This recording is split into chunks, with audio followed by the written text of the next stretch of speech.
Hello, hi, welcome to the new video. Here in this video, we are going to share the interview questions for DevOps Engineer role for 3 years of experience into DevOps. Okay. Before moving to the video, if you have any further questions, clarifications, or need any suggestions, please let me know in the comments. I will definitely reply to your comments, and if needed, I will do a dedicated video also. Okay. And yeah, without further ado, let's enter into a video. After asking about, like, tell me about yourself, the next question is about how to check a logs for pods and containers within the Kubernetes. For checking logs, the command was kubectl logs and space pod name, and for containers space -c and container name. That will give you logs of the Kubernetes pods as well as containers logs within the Kubernetes. And sorry for disturbance if any voice disturbance is there. Actually, I'm recording this particular video in the airport where I got some spare time, so while going to the hometown. Okay, without further ado, let's move to the further question. And the next question is regarding what is the difference between stateful set and deployment within the Kubernetes. Basically, a deployment is a stateless application by default, where a deployment ensures that a specified number of identical pods are running in any given time. They are stable for applications that do not require a persistent storage. Okay. In short, deployment is basically a stateless application where the the history cannot be saved, whereas the stateful set, in the sense, the history will be stored. Stateful sets are designed for stateful applications, where stateful sets provide a unique network identities and stable persistent storage for each and every pod, and they are useful for applications like databases that require stable storage and network identities. That is like basic difference. And yeah, coming to the another question, what is the blue green deployment and canary deployment strategies within the Kubernetes? If you are a like experienced guy and working experience on Kubernetes and Docker, definitely this question is like must and should, we can say. Yeah, basically Kubernetes in deployment, the blue-green strategy involves maintaining of two identical environments, blue as well as green. Okay, identical environments will be there, and the blue environment represents the current production. It represents the current production, whereas the green environment contains the new version. Okay, what is the upcoming version is that will contain in the green environment.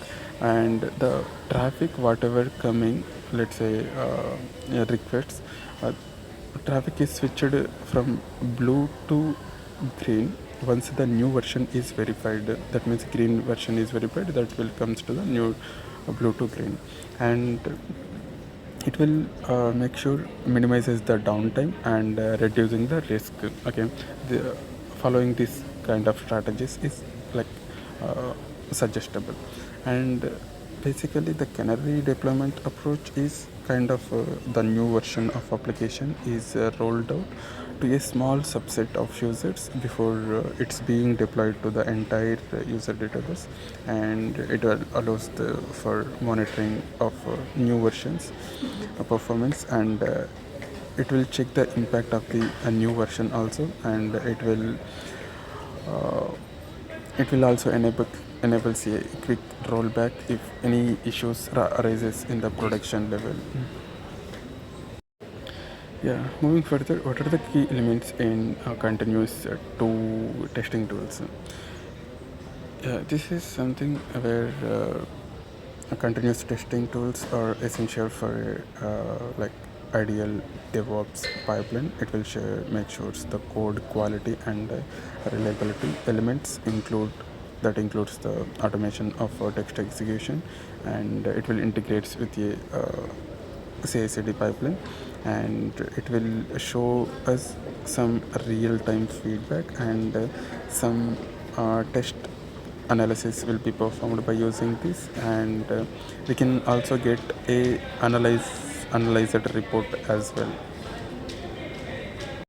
Yeah, moving further, what is the difference between centralized as well as the distribution version control system?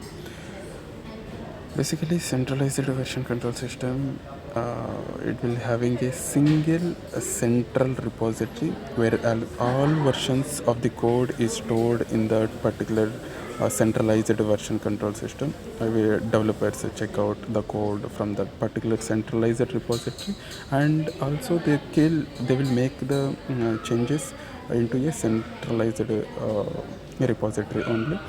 The example for the centralized version control system was Subversion, and distributed version control system. For this, the example was a Git, where each developer has a compatible local copy of the repository that includes it particular commit history, and that will also allows for working offline, and it will provide redundancy, and changes can be committed locally and later synchronized with the other repositories. As I said, the example was Git. I'm so sorry if you are getting some disturbances. There is some announcements actually. My flight, as of now, the time was 5 a.m. in the morning. My flight will departure at 6 a.m. I'm just checking in random, like, is there any announcements like that? Okay, we'll continue further. What is a GitHub Actions and how it is used? Basically, GitHub Actions is a CI/CD and automation service which is provided by the GitHub that will allows the developers to automate workflows for their software development lifecycle, and also it will enables to creation of some customized workflows in for, let's say, for testing purpose, for building purpose, for deploying purpose directly into a GitHub repositories. Workflows are defined in YAML syntax, where YAML files can be triggered by events such as push, pull request, and we can schedule the basics, and based upon our requirements, we can schedule that particular like a triggering method. Okay, that is basically GitHub Actions. And moving further, can you explain the concept of CI/CD pipeline in detail? Yeah, basically continuous integration and continuous deployment. In shortcut, CI/CD pipeline automates the process of integrating code changes, testing, and after the code changes, it will perform the testing and it will deploy the application. And this particular pipeline basically consists of major two components, which is continuous integration, where the developers frequently merges the code into a shared repository that will automatically trigger a build and a test to a whatever the it will perform a test, and it will trigger an issue if there is any fault found within that particular code, and if it is well and good, then it will move to the further deployment process. Whenever it comes to the deployment, where there is a automated deployment of code changes into a production level or whatever the enrollment, like a staging enrollment, after passing to the CI tests only, it will come to the continuous deployment. It will ensure the rapid and what we can say faster delivery of features, and fixes of bugs will be happened in this continuous delivery stage, and there is a periodic scanning also will be done. This is basically a concept of CI/CD pipeline. And moving further, can you explain, sorry, yeah, Can you discuss your experience with the DevOps tools like Jenkins, Docker, Kubernetes, and Terraform? Whatever the toolkit I have mentioned in the resume, they have focused on that and have a questions around that particular thing. Basically, this particular Jenkins is the one of the tool where we can set up and manage entire CI/CD pipelines, where that can automate the tasks such as code builds, and we can perform the tests, and we can automatically deploy the application into the targeted environment. And this particular Docker is basically one of the containerization platform where we can containerize the applications as that will make sure the consistency across the environments like developer, tester, as well as the like production environment, and yes, some pre-prod testing environment like that. And the last one, last but one, it is Kubernetes. Kubernetes is the one of the orchestration platform where, let's say, if I have deployed the application, and for larger sets of applications, we need more containers, right? For managing that, we need to use a Kubernetes for scaling up the capabilities and maintaining the applications availability like that. Okay, and moving to the Terraform.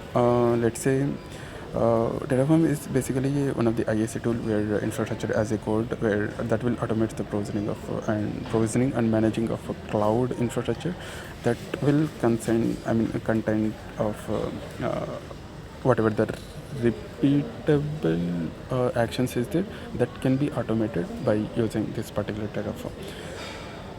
And moving further, regarding the branching strategy. What are the branching strategies in version control system?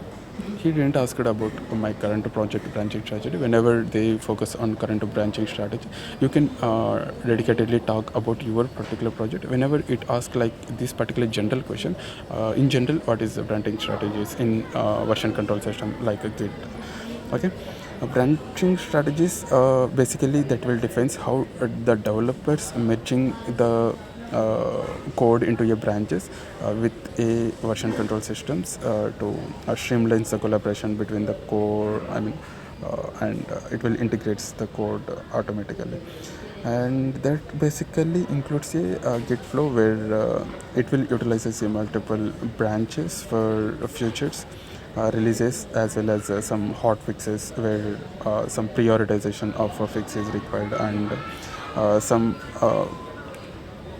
structured workflow is required. In that case, we are going to use a Git flow, and GitHub flow is something different, where a specified approach where developers can create a specific future branch from the existing main branch, and that will be merged, and after the lead approval, like lead or manager, whoever is there in the peer connection, they will approve. After their approval, it will merge to the main branch only. Okay, and there is another strategy. Like what we can say, a strategy. We can say.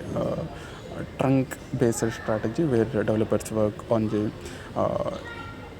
short branch, where the lifespan of that particular branch was very short, and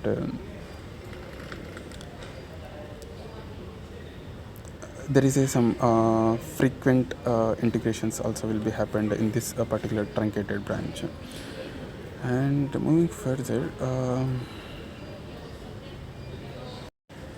Moving further, I will discuss somewhat faster.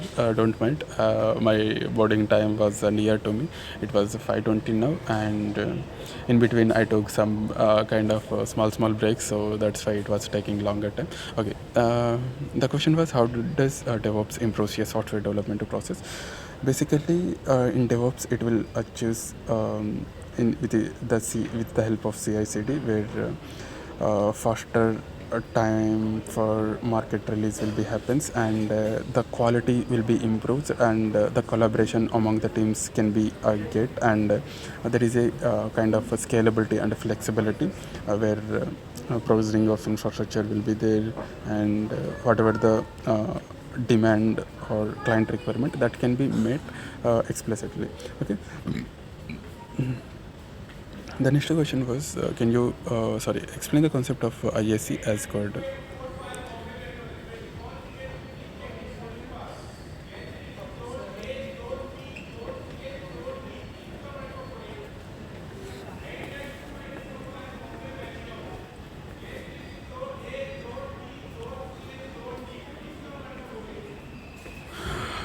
Let me discuss. They are calling from longer time.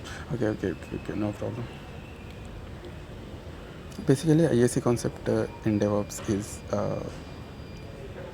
infrastructure as a code, where we can write a code through the infrastructure rather than physical like hardware configuration each and every time. Let's say some lot of hundreds or thousands of servers need to be created. By using this, it will be manual intervention is less, and it can be automated.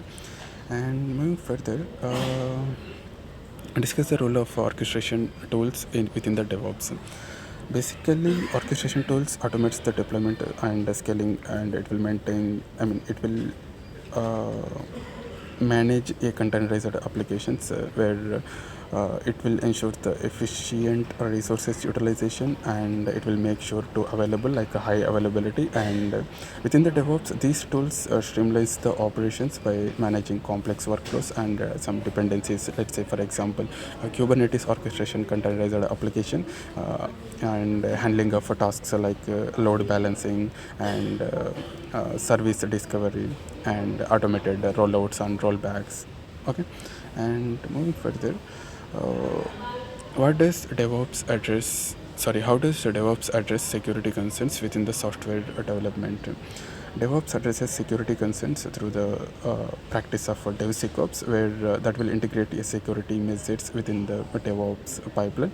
This particular approach ensures the security is considered in each and every stage of the development lifecycle, from planning to deployment, where the key pointers include automating of security tests, SAST, we can integrate into your pipelines, and continuous monitoring.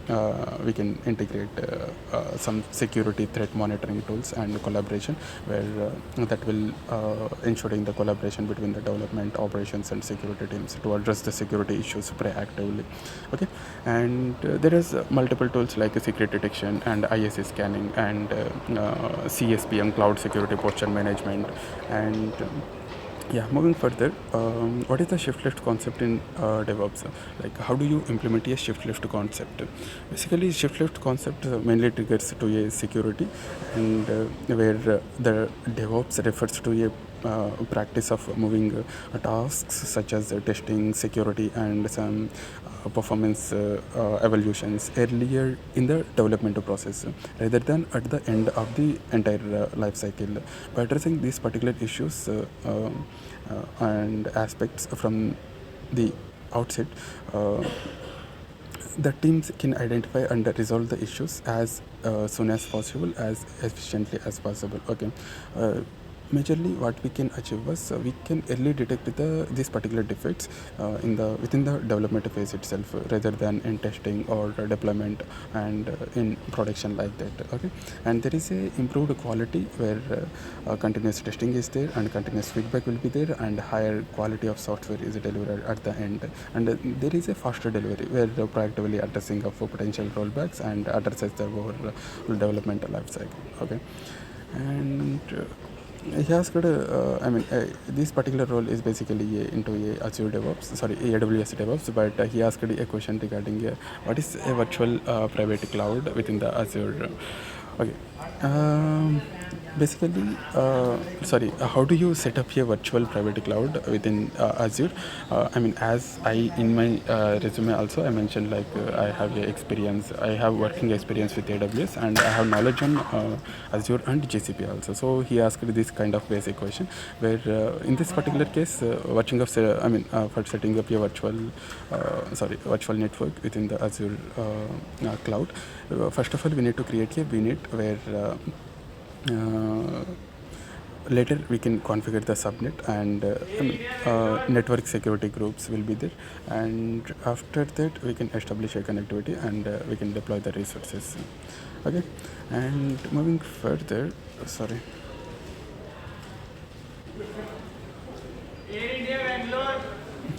Air India, Bangalore, they are just 2 questions I have. Okay. Describe infrastructure as a code and configuration management. As you see, I already explained, I think, about this particular thing. And configuration management is basically Ansible tail where that will ensure the configuration in the sense where, let's say, if you wanted to install a lot of services or a lot of, sorry. Okay.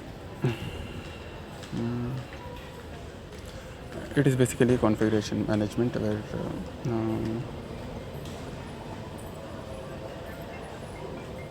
some maintaining process and some upgradation of tools, it will automatically perform. Okay. And moving further, last question: difference between a stateful set and a deployment within the Kubernetes. I think this particular question is, I think, already addressed at the top somewhere regarding the stateful set and deployment. Maybe by the second question, by I think by mistakenly I have put again. Okay. Thank you for watching and meet you in another video. I need to go now. The time was around 5:30. Okay, bye.